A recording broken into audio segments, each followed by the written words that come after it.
So I'd say the number one thing is in the beginning. I stress the beginning. Be incredibly arrogant and stubborn. You know, believe in yourself. Believe in yourself beyond a shadow of a doubt, even if you're trash. I am really good. This is the best. I'm gonna be the best. You know, y'all even make Kanye seem like a nice person compared to but you need, so I would say you need that in the beginning because you need to launch. It's like you're a rocket ship, right? And like a NASA rocket ship, and you need to launch out of the stratosphere of essentially everyone else's bull. I'm Andre, and this is the Speak Your Life Podcast, where we talk about everything as it relates to education, careers, values, mentors, and anything to do with purpose. We do this one impactful conversation at a time, whether it's solo dolo with yours truly or our amazing guests to share stories, industry insights, encouraging words, and calls to action that can help you get closer to your why. Become a part of the Speak Your Life community by subscribing today to the podcast and following us on Twitter, Facebook, and Instagram at Speak Your LYFE, because life without your why is meaningless.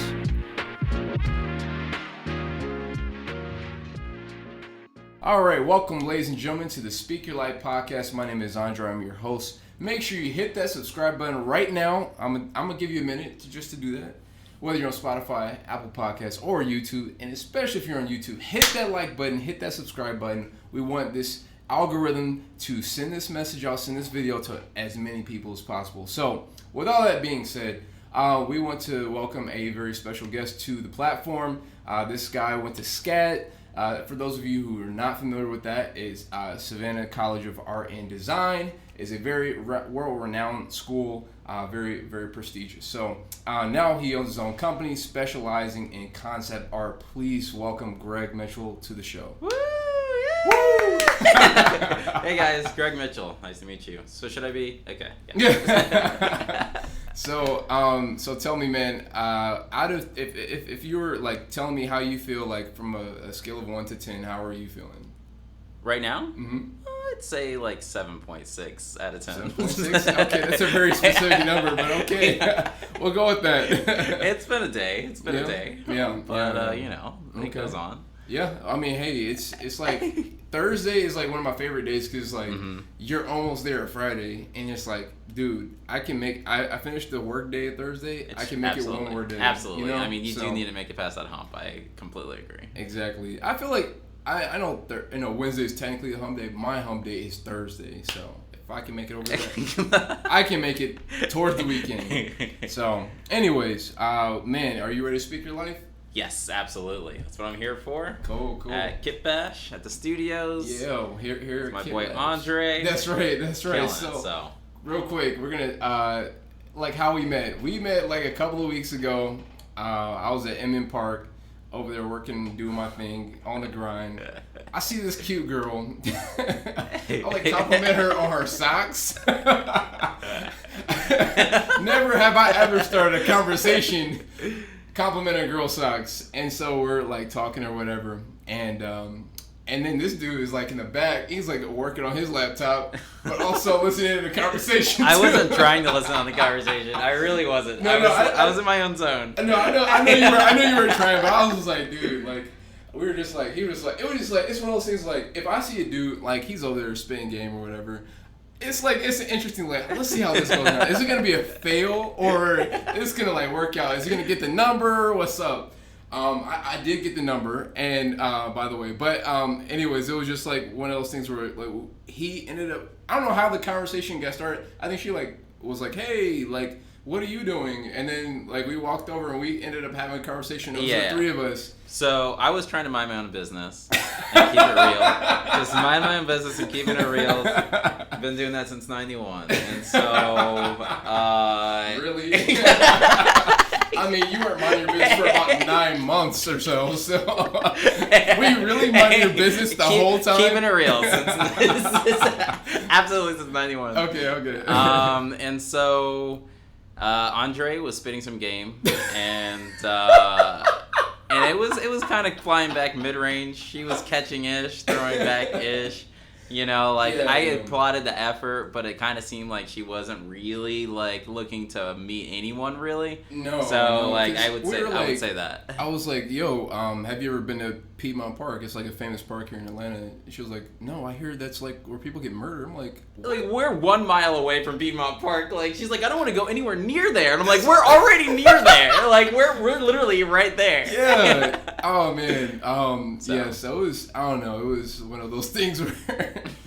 I mean, it was a cool thing because, like, you know, we ended up meeting. Yeah. So, but yeah, we were like, yo, let's all play. We ended up like starting a group chat, like, yo, let's play tennis together. So we still got that on the horizon. So, anyways, looking forward to this tennis match. We're all like, I'm a little rusty. I haven't done it since college. So, man, you're gonna have to work with me. Okay. But anyways, so you know, tell us, you know, like we usually like to talk about.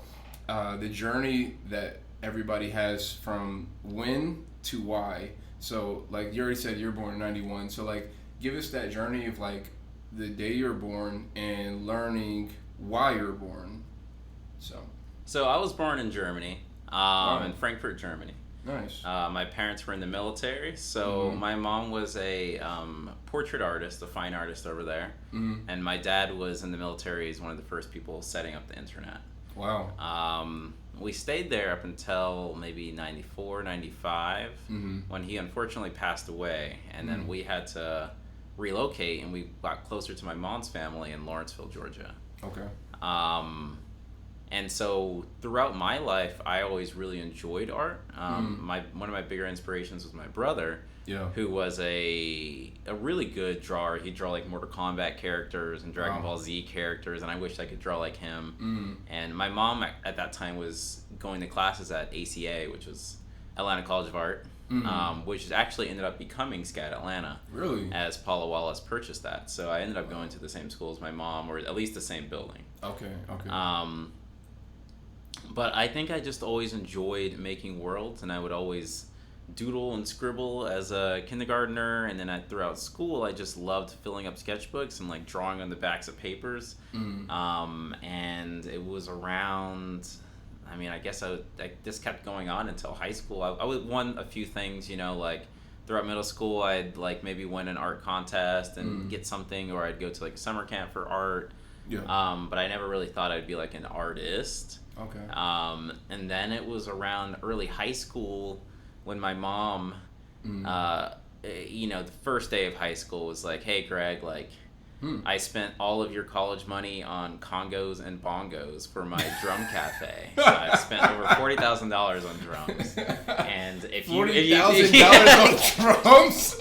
What? So if you're looking to go to college and you're going to figure that out yourself, like, this is all on you. I can't help you. I'm just letting you know how it is in the beginning. So you need to get good grades or do whatever you need to do. I don't know what kids do these days. And so I'm really like, trying not to judge right now. I'm really trying hard not to judge right now. Yeah. But I'm going to let it go. So like, that's what my mom was. I mean, she was, you know, I'd say it was kind of raised by wolves a little bit. Okay. And so, and also she didn't really teach me any art, so we can move past that. But basically, I knew from freshman year that I needed to get good grades. Yeah. And I needed to figure out college unless I'd like end up in a community college, which was fine. But like, my brother had gone to Barry, my sister went to it was Juilliard, and then she switched to Indiana. So they were all went to pretty good schools. Yeah. And I didn't want to be like the odd one out that like couldn't hang. Yeah. So I basically kind of grinded it out in high school to get good grades, close to a 4.0, but not quite. Nice. And decided early on that I was going to go to SCAD. I was going to go to SCAD for animation, which at that time I thought was the same as graphic design, or computer science or whatever. It's like computer art, and you know. And just started applying for scholarships sophomore year. So like I was applying until, I mean, it was not until senior year that I had amassed enough scholarships to actually go. But I had still been bringing in money sophomore year. Wow. And got accepted sophomore year too. So I made a portfolio. I did everything I needed to do really early. And then I went to school. I went to animation school and realized really quickly I hated animation. It was so tedious. You watch Disney movies and it's like, oh my god, I want to make this drawing come to life. It's so amazing. And then it's like, oh my god, there's like 24 drawings every second. Wow. So like if I were to sit down and do a full day's work, I can maybe make my character move on a perfect day, 4 seconds. Wow. And that would need to be cleaned up extraneously. Like there is so much work that needs to be done. Wow. So it was a time where I was at the library and I was looking for some kind of way, like, what am I going to do? And I remember coming across this book called Dream World, which was like, it was similar to like that movie Page Master, where you're like walking through the library and like a shaft of light is coming down onto like one book that's like slightly outpulled. And you pick it up and it's this book called Dream World, and it's this whole new world of concept art. And so and it's just basically world building, drawing and painting to make new worlds. And so as soon as I saw that, I just, it's pretty dope. Put my pedal to the metal and tried to make that happen. Yeah. So that's how I got to where I am now. Wow. So so you worked at a few different companies. You worked at Google. You worked at Star Wars. Is that right? Or look at Lucasfilms. Lucasfilms. Okay. You were working in I guess you did some work with Star Wars or something like that. I did work with Star Wars. Okay. I worked at Google, and then a few other places. Okay. Yeah. Awesome. And so like when you were there at those companies, like what was it like? What was that experience like working at? These are big names. Super chill. I mean, like much easier than working for smaller places. Really? In my opinion, I feel like the bigger places, especially Google, there was a lot less work and a lot more money. As opposed to like in the smaller places before I got in there was way more work and a lot less money, and it was just like, I think everyone's clinging on to every single thing, and like, there was no amount of relaxation, because like when you hire a concept artist, it's basically, for a smaller place, like that's like the most altruistic hire you can have, because like we don't produce anything that makes you money tangibly. So we're only speculative, and you have to like dream with us in a way. And so you have to reach a point where you have a huge abundance mindset and not a scarcity mindset, to be like, I need a concept artist to make us future money. And so with other places, it's like we have things that need to get done to make money now. So like, like it's scarcity, and it's like we just need to pump it out. Like, like anything. Yeah. We can't think about the future. We have to think about now. That basically led for the bigger places that really have that money and have that like runway to be much more relaxed and much more happy as I'm doing my work, as opposed to smaller places that are like hoping for results as fast as possible. Gotcha. Wow. And so, was there, I don't know, what was one of your favorite things working at Google or versus like working at Lucasfilms? Like, was there one particular thing that you liked working on at, like, was there a project that was really cool that you really felt engaged at, or anything like that? Or not really?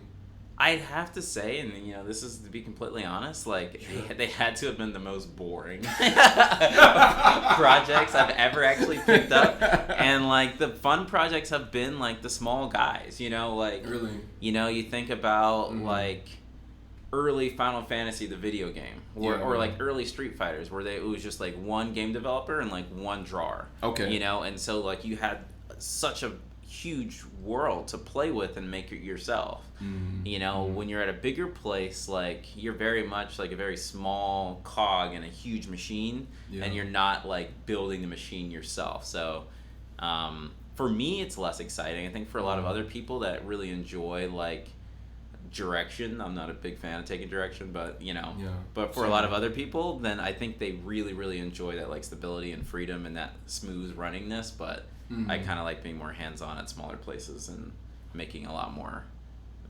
larger visual impact decisions. Yeah, that makes sense.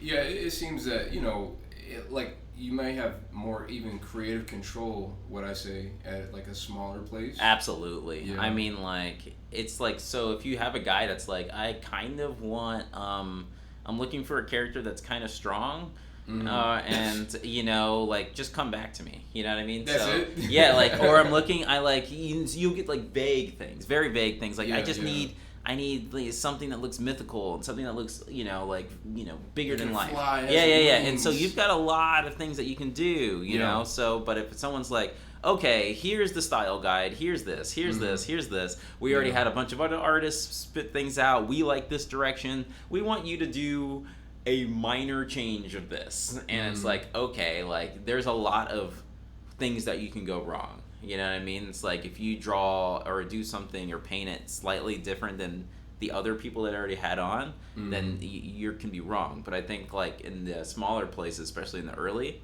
you can't like fail. So like it's much more fun, and everyone's way more excited. Like optimism is at an all-time high. Like they haven't had to pay their first bill yet, so it's like we're in here, we're trying to make money. The sky's the limit. Like the dreams are, like everyone quit their full-time jobs. This is like the biggest, like most exciting phase, and then like you get to the bigger places, and everyone's just like, all right, like business as usual. I'm ready to leave. Kill me now. I mean, think about like Toy Story 1 to Toy Story 4. Think about any first film compared to like any sequel, Back to the Future 1, Back to the Future 3, like it's you got a different, it's like a different level of optimism. That's true.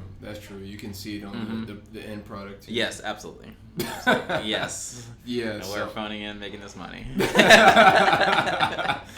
So I know you touched on this a little bit earlier, and this is something that I've asked you personally, but what is, like, how would you describe or tell the difference between what you do as a concept artist and like graphic design and stuff like that? Because like at first, like I saw your work and I was like, oh, this is really good. Is this like graphic? Are you a graphic designer? Like how would you describe the difference mainly between? So a graphic designer makes logos and they make still frame icons, emojis. They make products for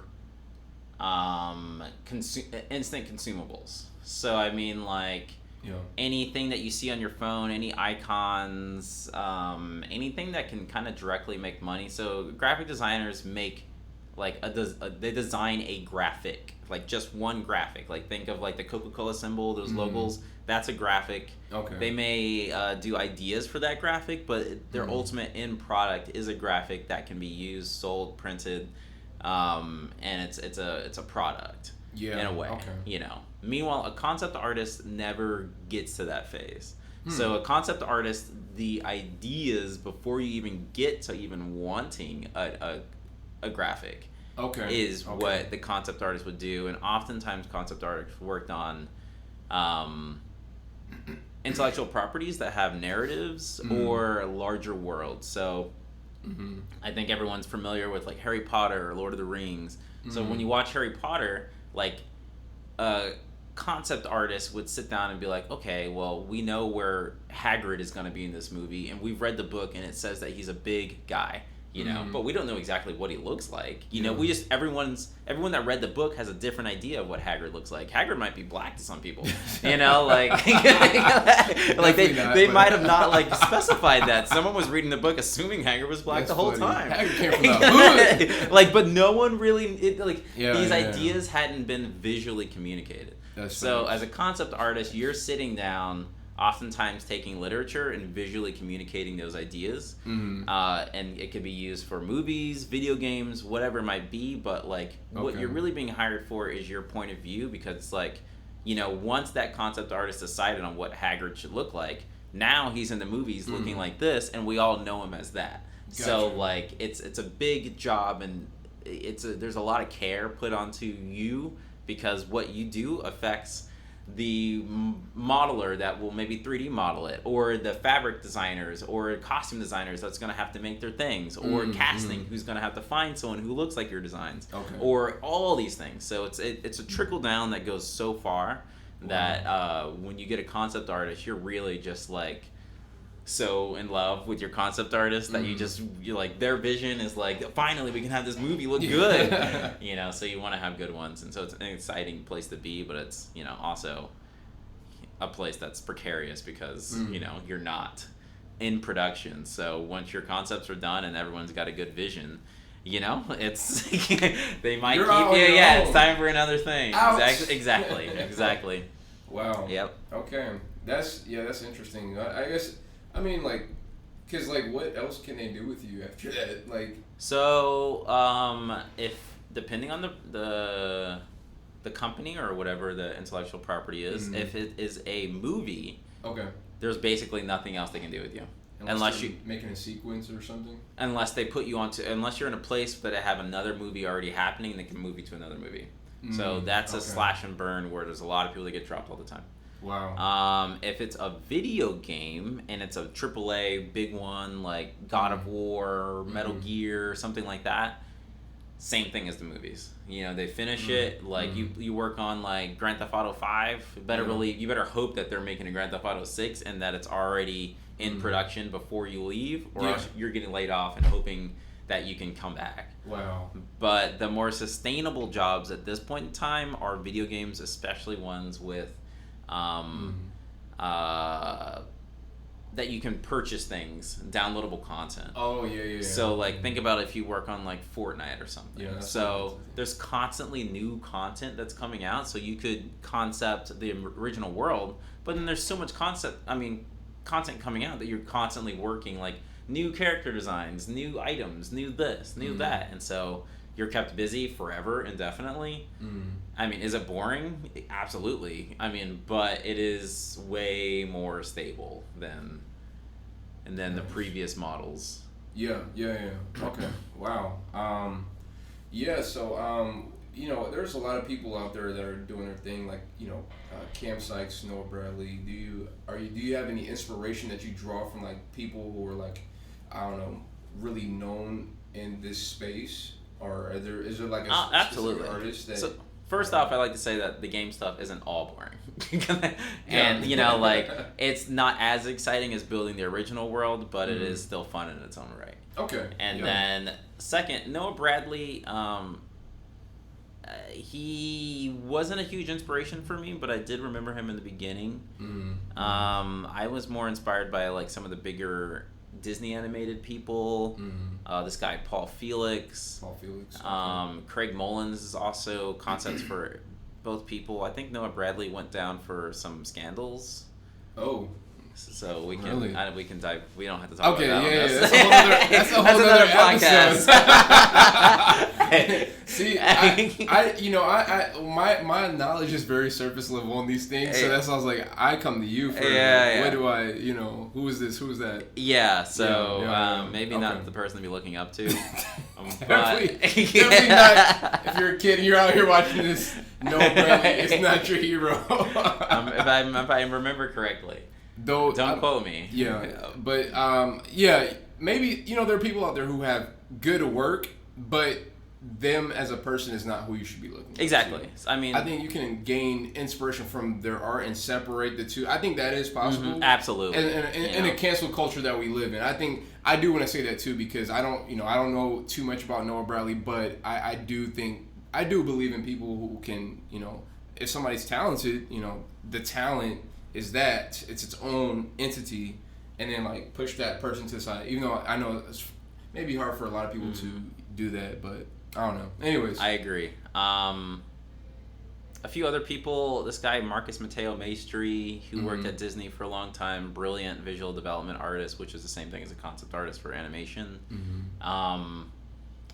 A number of people were just huge influences. This guy Greg Tocchini. Honestly, every illustrator that I know named Greg is really good for some reason that I've looked at in my life.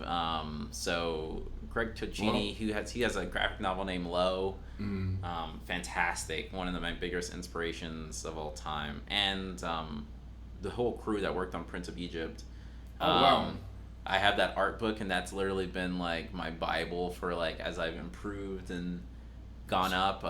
Nathan Folks, Derek Gogol, people that were on that book, believe me, Prince of Egypt, that was a good movie. It was a fantastic movie. Like, it's super slept on right now. But I used to have my Prince of Egypt art book, and I would go to every animation conference, and I'd find the artists that I'd see in the art books, and they would sign right where they were in each picture. So I have this art book. I mean, it might be worth something now, especially if those artists start to die. Yeah. But yeah, that was a big one. Those are some of my big inspirations. Wow. And what is it like? What are some things that I don't know that you've drawn from these people? Are there specific techniques that you learned, or is it just like the way that they, I don't know, just carry their art or their artistry, or like what is it about these? I think my big one that I've always felt since I was a kid, I mean, even making graphic novels, was that like your work needs to be alive.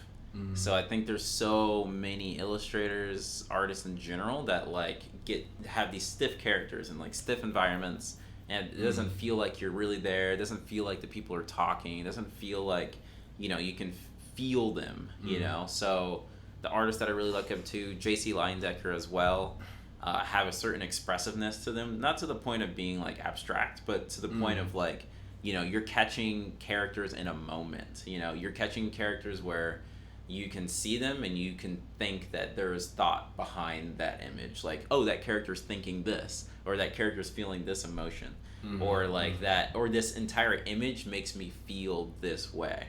You know, so there's so many things or so many images that don't have that.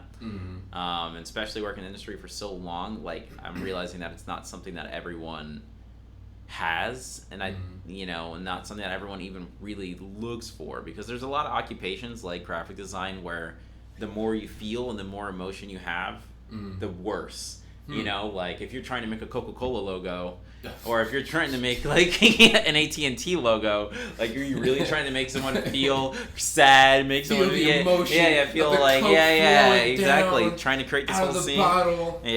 You know, like just a Nike swoosh. I mean, sure, when you get to the marketing department and you have these commercials, you can make them feel something, but just the swoosh alone, you know, like I had a lot of trouble because I worked as a graphic designer early in my career, and it just wasn't enough for me to really like, I guess, sink my teeth into in terms of like what I enjoyed. So gotcha. That's a big one for me. Gotcha. That makes sense. Yeah. I guess there are certain things that require more, I would say, like engagement as far as the artistry part, and it seems like graphic design is steering more on the business cut and dry side of it. So like it has art to it, but it's just like it seems like the basis of it is like more businessy, more strategic, and you know, logistical in the way that it's structured. Yeah, absolutely. So I mean, if you I mean, it really comes down to someone's sketchbook. So that's one thing I realized that it stopped. But that's one thing I realized is that what you drew as a kid, you never changed. You are the same. Like, and I've taught kids too, and that 7-year-old, whatever's in your 7-year-old sketchbook is the same. You're the same person. You've like, imagine you're like a block of stone. Like as time goes on, you may have developed and chiseled and gotten to like, you know, refined it, but it's the same block, and everyone's born with that block. You know, like you don't find a style. You already had a style as a child. Every human being has like a child, a point of view, or they have like some way of seeing the world that is distinctly theirs, that's been developed for, you know, since they were kids. So you're just improving your fundamentals to make that communication better. But imagine like, I mean, it's almost like you had a story in your head, but you didn't know how to write very well. So it's like, I, store, went, this, you know, like you couldn't like audibly communicate that. But it's the same thing with drawing. You just got better at communicating it. Wow. And so for me, I think that's kind of the bigger one. Okay. Yeah. Wow. I'm gonna stop right here. As we all know, electric vehicles are the future, but have you ever wondered how many times you might have to stop for a recharge whenever you get to that point? I don't know the answer to that question, but what if I told you there was a revolutionary technology that has the ability to allow your car to recharge itself? Or what if, on the other hand, you had the ability to own a piece of the company through shares before it even went public on the US stock market? Well, at Derek Automotive, you have the ability to do exactly both for a limited time offer. Learn more at derekautomotive.com. That's DEREK automotive.com. The Experience Center will be opening in Atlantic Station this fall in 2021. Don't just learn, but take part of this historic yet revolutionary technology by purchasing your shares at datspeakerlyfe.com. That's datspeakerlyfe.com. Derek Automotive, bringing convenience to EV recharging.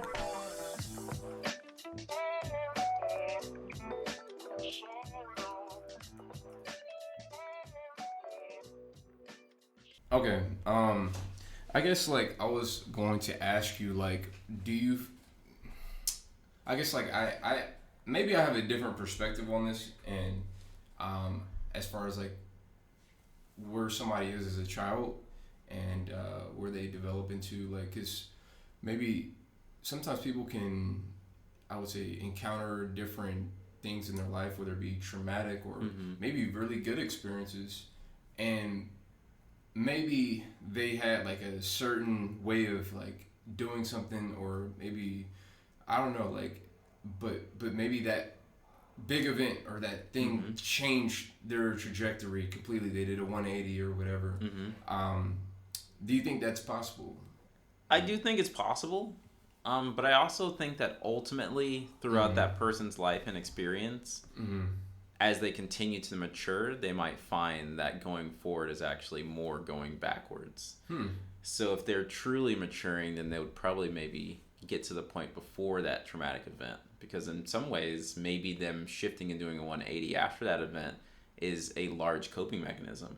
You know, someone might be like, oh, like my father died or my mom died, so like and she loved flowers, so I'm not putting any flowers in anything I do, or blah blah blah, or something along those lines. And perhaps maybe before that they loved to draw flowers or whatever. So as time goes on, maybe it takes them to their 70s or 80s, and it's like, you know what? I've finally come to terms with this event, and I'm going to go back to what made me happy in the first place. So I think ultimately people are going to constantly, it's like our spirit is constantly pushing and clawing to go back to serenity, and serenity is what we do when we're not thinking. So as a child, children already know this. So like you just give them a pencil and paper and crayons, and they doodle and they start just doing whatever they want. But you give the same thing to an adult, and they're like, well, I'm not very good. I'm this, like I don't really know what should I draw? I don't know what to draw. Like, it's a lot of excuses. Well, I'm not very good anymore. Like, I don't want to be embarrassed. I don't want to be embarrassed. I don't want to be this. I want this. Very well. And so like as an adult, because we have these expectations that we're supposed to be so good, that like as an artist you go through so many years of trying to figure out like, who am I? Like this so-and-so person, let's say Noah Bradley or whoever is like so good, I should paint like them, I should draw like them, I should do the things that are good. And then you start to realize it takes a long time, but if you stick with it, like, wow, like it turns out like I actually just needed to do exactly what I was doing when I was 7.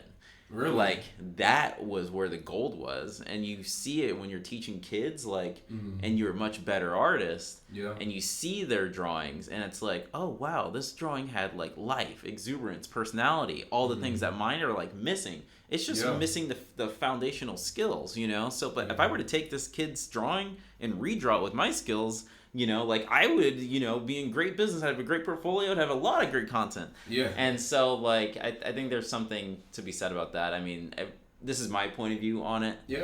But this is something I've seen throughout a lot of years of this business. Okay, I was about to say, when you were talking, you're like, oh, they have a great concept. Well, let me go to elementary school and steal all their art.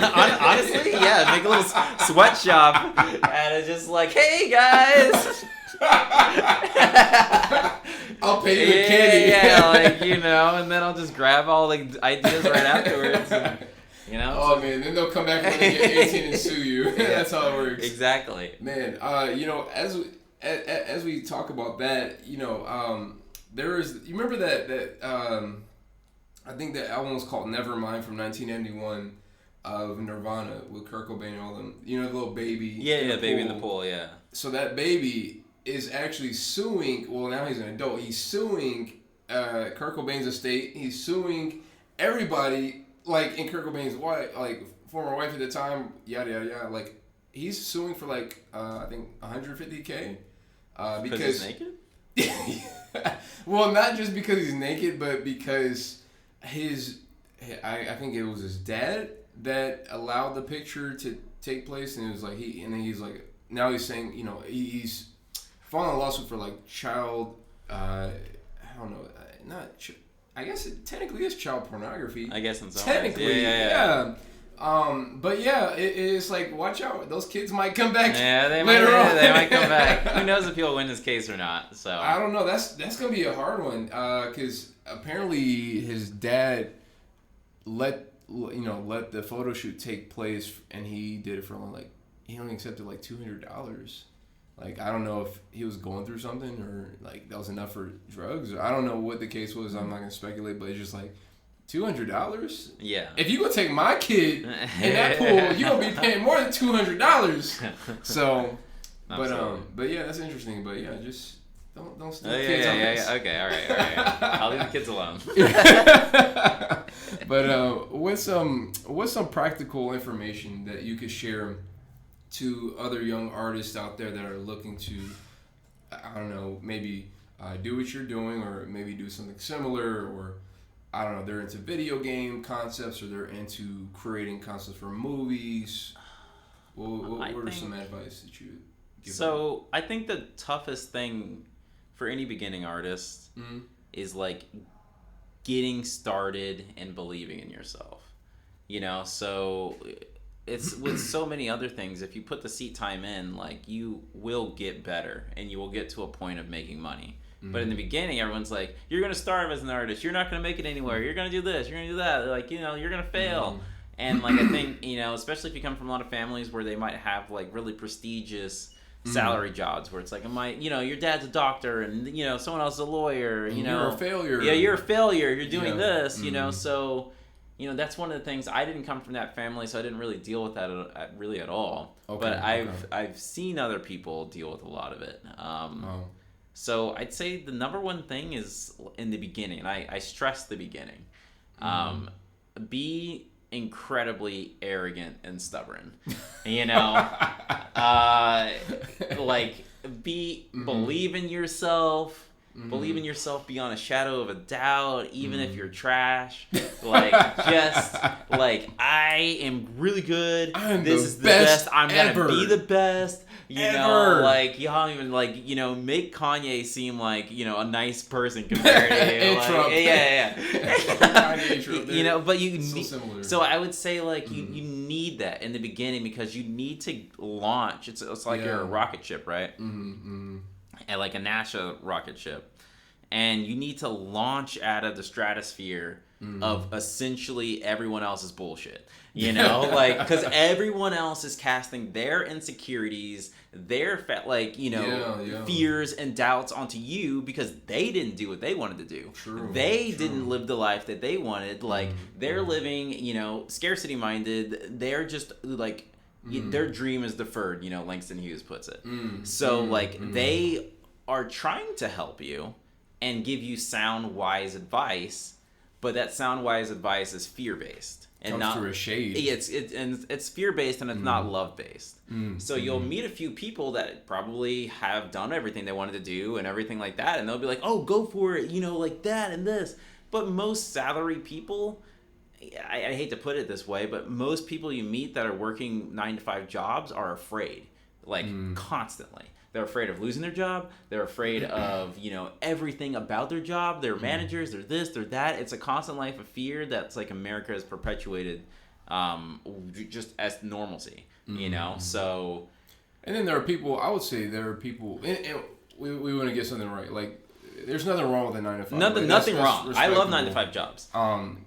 It's just that, I will say that is, there's truth in that. And there are people who are out there that would just I like structure. I just, I'm not a type of person that can just I need, somebody, to follow. I need a leader. I need somebody to keep me in order. There are people like that too. So I'll say there is a lot of fear, and then there's a lot of people who are like, I just need some structure because my life is just chaos right now. Yeah, there is a mixture of both, but I'm just saying that if you talk to 5 people about your budding art career, you might get at least 2. What are you doing? You're gonna fail. You're not gonna be broke. Yeah. You know, like broke. Yeah, like there's a low chance that all 5 people won't have a single negative thing to say, that's just the reality. No, that's facts. It's the reality. No, you know? you're absolutely right. Because they're not trying to be negative. Yeah. They're trying to be helpful. But what's been helpful for their life is to be afraid. And so, like, fear brought them to listen to their parents. Fear is making them work this job that they may not like. Like, a lot of people don't even know themselves enough to really give you any advice. Because nobody likes rejection. No one likes rejection, and no one wants to, deal with all those things. Yeah. So, like, and not to say not to trust any person who's working a job, not by any means, but I'm just saying, like, be really, like, trust yourself. Like, close your eyes and listen to your own spirit as what it's saying, what you should do. And so what I mean by that, so like you start off trusting yourself and just thinking, I'm going to be the best and I'm going to make it, and no matter what. And so that at least launches you to a point where you've convinced someone that you might be good, even if you're not very good. Like, you gotta be a little decent. You're okay. You might be decent. But at least you've gotten out of like the stratosphere of the haters, at least you might have gotten your first internship or something. So you might have made it out of like, Kansas of whatever small town where everyone just no one believed in you. Wow. Then like it's similar to a spaceship where it's like that arrogance was like those thrusters that like blasted you off, and in order for you to like really reach the moon, you have to like drop the thrusters in space and like go off of something else. And like that other thing is patience. And humbleness. Yeah. And it's like an exact 180 of what got you out in the first place. And it's like, well, for you to really be good, you have to know that you're not very great. And for you to really be good, like you have to like be really patient with the fact that you're not good, and that's okay. The learning process. But you will never get to the point of being humble and patient if you never make it out. And it's all about making it out. Wow. Yeah, that's interesting. Because, excuse me, because I think there are people who, they may have that launch pad and they're in space. They're out of that stratosphere, the haters, so to speak. But then they get up there and they sit there. They get there and they sit there and they're just floating in space. They don't actually go anywhere because they don't feel like they should learn more, grow, and surround themselves with people who know more than them, or have a mentor, or I don't know, go to conferences, or I don't know, like just increase their level of education on what they're doing. Because I got all the answers. Exactly. The moment you think that, you're an absolute failure. Yep. So, it's like you need to have that boost of confidence. You're right, to like get you up there. But then like you need to also surround yourself with people who are just better than you. Yeah, absolutely. Iron sharpens iron. Yeah. So better than you, sharper than you, and like have friends that like are mirrors, and even be in relationships where the person that you're with gives you some like real A1 day one, real talk things. Like they will point out your flaws. Yeah. Not just say, "Oh, baby, that's good." Yeah, that's great. Oh, you're doing really good. This. Like you want that a lot. Yeah. You want that a lot. But also, like when it comes to the crucial decisions of like do or die decisions, like you want someone who's gonna really be telling you like what's what. Like, hey, you have stick it to you. Yeah, like I love you and I'm this, but Greg, you have delusions of grandeur. And it's like, I remember a good friend of mine told me that while I was in Los Angeles, and I'm like, she was right. It's almost like that Drake song, like, you should do what you're supposed to do. The new shit that you guys overdue. But it's true. Oh, man, that's funny. Oh, man, the good old Drake days. Yeah. That was 2009. That was the 2010 Drake days. Yeah. Wow. But yeah, that's real though. That's real. You gotta have those people that they motivate you, but they also motivate you by giving you like, what you could be. Say, hey, this is what you're doing good, and this is where you can improve on. Because I think sometimes people are they feel like they're stepping on toes, hurting their feelings, but I'd rather you hurt my feelings than to have, like, I don't know, people that if I'm doing a competition or art competition and the judges are like, this is trash, absolute trash. Like, I'd rather have had that critique earlier in life, or just like earlier by somebody that at least cared about me. Yeah. And I know it's coming from a good place than to get blasted. Yeah. But yeah. I mean, I guess even then, I think you can even learn something even if you get blasted by people who don't really know you or care about you like that personally. But yeah, it's all about how you take it, really. It really is, and just getting to the level of humbleness where it's a fine balance, but everyone can teach you something. Oh yeah. You don't have to be an artist. Like, despite few people are artists, but everyone has good eyes. You know what I mean? So that's something you should always keep in mind. Like, so that just listen to everyone. Don't take everyone's advice, but hear some sort of validity in what people are saying, or else you won't ever improve. That's true. Yeah, that's true. I agree with that. So as we wrap things up, we like to talk about how, if life was like a house, what would your house stand on? Like, what's a foundational pillar that your house would stand on? What do you mean? Like, just like on the land? Like, okay, so if like life is like a house, like the metaphor, and what would it be based on? Like, some people it's loyalty. Their house would be based on legacy. Some people's integrity. Like, what would your house be based on? I think my house would be based on relationships.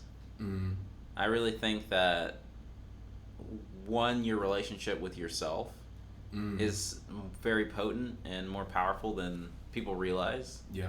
Most people don't talk to themselves or even know who they are. So hearing your own voice and getting that state of silence and communicating with yourself is huge. And then once you have that and you know yourself, then I think you get a lot of wisdom out of that. And communicating with others in a way that's not pushing them towards silence or violence. So like in a way that's constructive and the communication's flowing. So I like that. I like that, man. That's a really cool. I'm about to steal that quote. Like, don't provoke somebody towards silence or violence. I like that. No, that's real. Like, no, I love that. So yeah. Because that, there are people who, if you poke them enough, you'll let out this lion, this bear that's inside. But then also, like, there are people who, if you just don't give them a time of day or give them attention or allow them the opportunity to have a voice, then they're like, well, what's the point of talking? I'll just sit here in silent resentment. Yeah, silent resentment. There's always that. I think there's like, it was a Theodore Roosevelt that's like, he who agrees against their will is of their own opinion still. So like, if it's like, oh, do you guys want to go to, even the smallest things, you guys want to go to Six Flags? And it's like, yeah, or like, oh, read the room. This person should be like, I don't know, like, what I guess like group project president, and one person's like, what do you think? Yeah, sure, but when the time comes, it's like, I never wanted you, blah, blah, blah, blah, blah. Like, unless you, like, truly convince people, where, like, a lot of people will, some people will bark up and be like, no, it should be me. But then, like, a lot of people won't, and they'll just be like, they'll just go silent. Yeah. And I think not most people, but I've realized that, like, having the awareness, like, while you're talking, to be constantly feeling out the ebbs and flows of the energy of the people you're talking to when like they stop talking a little bit, and like seeing these red flags is like something that I think a lot of people that like naturally like to talk like don't see and won't see, and so it'll just be like, everything seems to be fine, and then like next thing you know, like Bill Gates is getting divorced, and the next thing you know, who knows? Like, just things that you thought were fine aren't fine. That came from nowhere. I was not ready for that. I mean, not saying that, but I'm just saying that, like, there was problems that were there that we didn't know about. And that's fine, because that's their relationship, and that's completely separate. Like, I'm just saying in general, not them. But in a lot of relationships, with your friends, your family, anyone, try to look out for that, the silence, because a lot of people just assume that when someone is silent, then they're silently agreeing. But a lot of times, that's not the case. Speaking of that, that's where I picked up old girl. I was like, yo, we should go to the park. She was like, oh, I don't know. I was like, all right, yeah, let's just have a group hangout. Yeah. No, that's true. So, I mean, hey, sometimes, it's like you just have to learn to understand what that person wants, because it's not all about what you want all the time.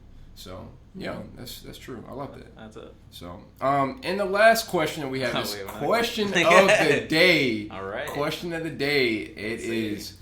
So if you had to look back, if you have any favorite TV shows, movies, what would, like, if they were like, hey, Greg, we want you to do the rerun of this show or the rerun of this movie, we want your artistry, we want you to work on this project, what show or what movie would it be, and why? Dang, like, just a couple seconds to think about this. Yeah. Go through the archives. Or is there like a top 3? That makes it easier. Give me just a few moments. I'm trying to think. I mean, there's some classics, but you guys can go out and guess. All right. It A, Tom and Jerry, B, SpongeBob? I'm just playing. Dang, what are some of the bigger influential ones for me? There was a lot, but I'm gonna stick to a movie because it's easier. What was the movie called with Bruce Leroy? Did you ever watch that? No, I don't. Okay, let's I don't skip think over that. I heard about it, but I didn't watch it. Is it so? Are you thinking about like a cartoon, or is this more like a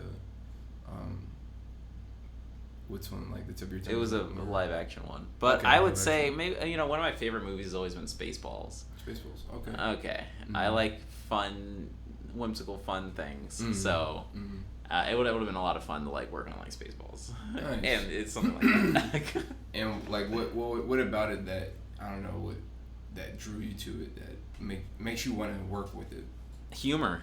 I think that really laughter is kind of the best medicine, and it is. And any work environment or relationship that I really have, that's like 80% laughter. I remember that always being a big case for me. I'm like, I try to gauge out even like, romantic relationships where I'm like, am I laughing at least 80% of the time? Then like, I think we're in a good space. But if not, then you gotta start evaluating. Cut it. Hey! I know, the price is way too high. You need to cut it! All right, man. Well, that wraps it up. Thank you so much. It's been great. Thank you guys for joining. Thank you so much for checking out this episode. Make sure you hit that subscribe button if you have not already, whether you're on Spotify, Apple Podcasts, especially if you're on YouTube. Hit the like, subscribe, and the bell button so you can get all the notifications on what we have and stay up to date with our content. Thank you guys. Love you guys, and we'll see you in the next episode. Peace. Later. All right. Nice.